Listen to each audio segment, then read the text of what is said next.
Si au moins il m'avait laissé te donner une goutte d'eau. Mes larmes, si la férocité des hommes refusait au Créateur l'eau créée par lui. Je t'ai donné tant de lait, parce que nous étions pauvres, mon fils, et dans la fuite en Égypte, nous avions tant perdu, et nous avions dû nous refaire un toit, des meubles, sans compter les vêtements et la nourriture, et nous ne savions pas combien l'exil aurait duré, ni ce que nous aurions trouvé en revenant au pays. Je t'ai donné du lait au-delà du temps habituel pour que tu ne sentes pas le manque de nourriture, jusqu'au moment où nous eûmes la chevrette. C'est moi qui fus ta chevrette, enfant de ta maman. Tu avais déjà tant de dents, et tu mordais. Ô joie de te voir rire dans tes jeux enfantins. Tu voulais marcher, tu étais si sain et si fort. Moi, je te soutenais pendant des heures, et je ne sentais pas se briser mes reins en restant penché sur toi, qui faisais tes petits pas, et tu disais à chaque pas, maman, maman. Ô béatitude de s'entendre chanter ce nom. Tu le disais aussi aujourd'hui, maman, maman, mais ta maman ne pouvait que te voir mourir. Je ne pouvais même pas caresser tes pieds. Tes pieds, oh, même s'ils avaient été à portée de ma main, je n'aurais pu les toucher pour ne pas accroître ton tourment. Comme ils devaient souffrir, tes pauvres pieds, ô mon Jésus. Si j'avais pu monter jusqu'à toi et me mettre entre le bois et ton corps, et t'empêcher de heurter contre le bois dans les convulsions de l'agonie. Je l'entends encore, ta tête frapper le bois dans les derniers sursauts. Et ce bruit me rend folle, c'est comme si j'avais un marteau dans la tête. Reviens, reviens, cher fils, fils saint. Je meurs, je ne puis me faire à cette désolation qu'est la mienne. Montre-moi de nouveau ton visage, appelle-moi encore. Je ne puis penser que tu es sans voix, sans regard, dépouille froide et sans vie. Ô Père, secours-moi. Jésus ne m'entend pas. La passion n'est-elle pas finie? Tout n'est-il pas accompli? Ne suffisent-ils pas ces clous, ces épines, ce sang, ces larmes? Faut-il encore autre chose pour guérir l'homme? Père, je te nomme les instruments de sa douleur et mes pleurs, mais ceci est ce qu'il y a de moindre. Ce qui l'a fait mourir dans une angoisse surhumaine a été ton abandon. Ce qui me fait crier, c'est ton abandon. Je ne t'entends plus. Où es-tu, Père saint? J'étais la pleine de grâce. L'ange l'a dit. Salut, Marie, pleine de grâce. Le Seigneur est avec toi, et tu es bénie entre toutes les femmes. Non, ce n'est pas vrai. Ce n'est pas vrai.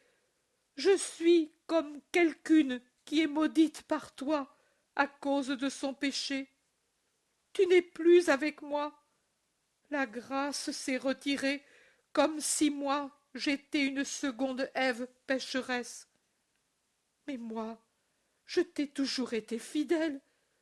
En quoi t'ai-je déplu? Tu as fait de moi ce qui t'a semblé bon, et je t'ai toujours dit, oui, Père, je suis prête. Les anges peuvent-ils donc mentir? Et Anne, qui m'a assuré que tu m'aurais donné ton ange à l'heure de la douleur? Je suis seule, je ne trouve plus grâce à tes yeux, je ne te possède plus, toi, grâce en moi. Je n'ai plus d'ange. Mentent-ils donc les saints? En quoi t'ai-je déplu? S'ils mentent, et si j'ai mérité cette heure? Et Jésus, en quoi a-t-il manqué? Ton agneau pur et doux? En quoi t'avons-nous offensé, pour qu'en plus du martyre donné par les hommes, on doive avoir la torture incalculable de ton abandon? Lui, lui, ensuite, qui était ton fils et qui t'appelait de cette voix qui a fait frissonner la terre et se secouer dans un sanglot de pitié. Comment as-tu pu le laisser seul en temps de tourments? Pauvre cœur de Jésus qui t'aimait tant! Où est la marque de la blessure du cœur? La voici. Regarde, Père, cette marque. Ici, c'est l'empreinte de ma main entrée dans la large blessure de la lance. Ici, ici. Les pleurs, le baiser de la mère qui a brûlé ses yeux et consumé ses lèvres par les pleurs et les baisers, ne l'effacent pas. Ce signe, crie et reproche. Ce signe, plus que le sang d'Abel, crie vers toi de la terre.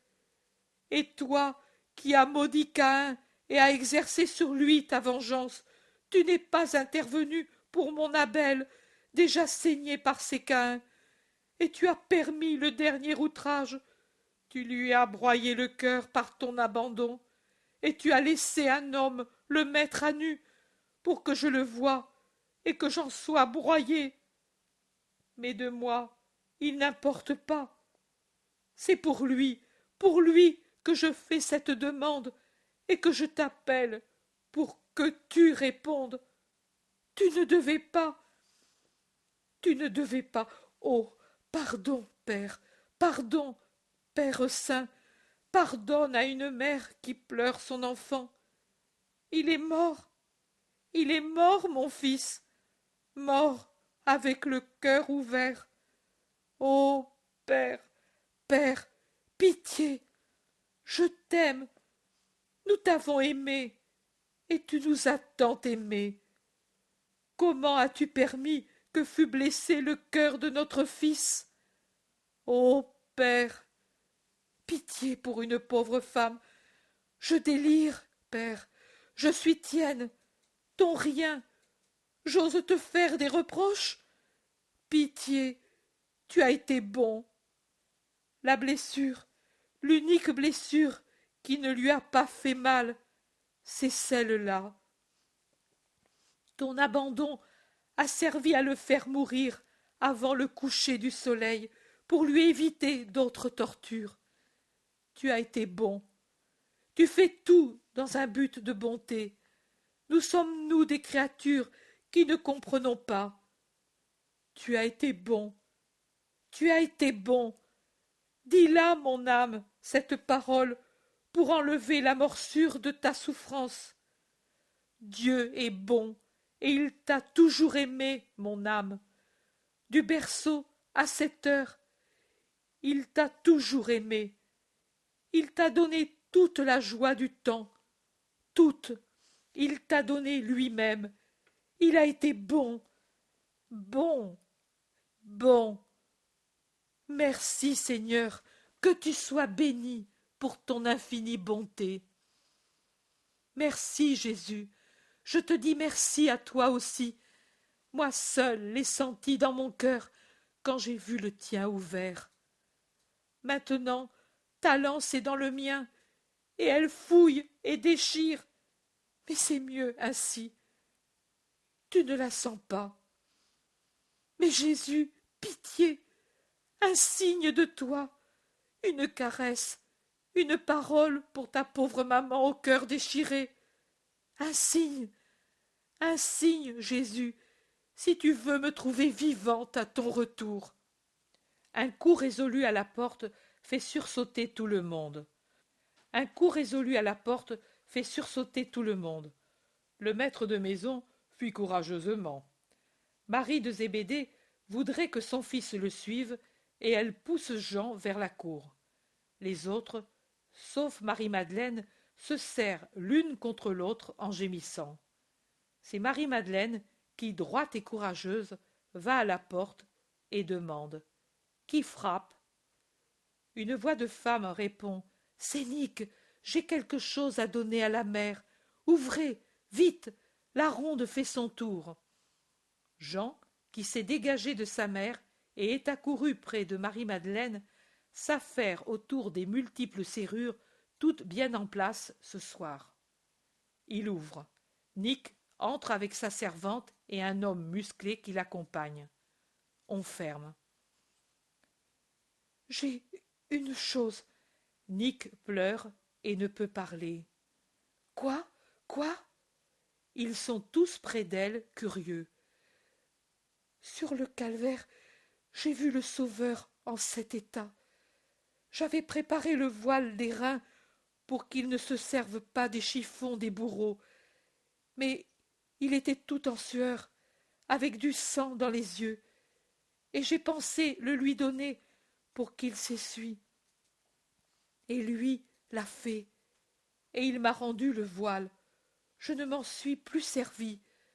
Je voulais le garder comme relique avec sa sueur et son sang. Et voyant l'acharnement des Juifs, après un moment, avec Plotina et les autres Romaines, Lydia et Valéria ensemble, nous avons décidé de revenir, craignant qu'ils nous enlèvent ce voile. Les Romaines sont des femmes viriles. Elles nous ont mises au milieu, la servante et moi, et elles nous ont protégées. Il est vrai qu'elles sont une contamination pour Israël, et qu'il est dangereux de toucher Plotina. Mais cela, on y pense par temps calme. Aujourd'hui, ils étaient tous ivres. À la maison, j'ai pleuré pendant des heures. Puis est venu le tremblement de terre, et je me suis évanouie. Revenu à moi, j'ai voulu baiser ce voile, et j'ai vu. Oh, il y a dessus le visage du Rédempteur.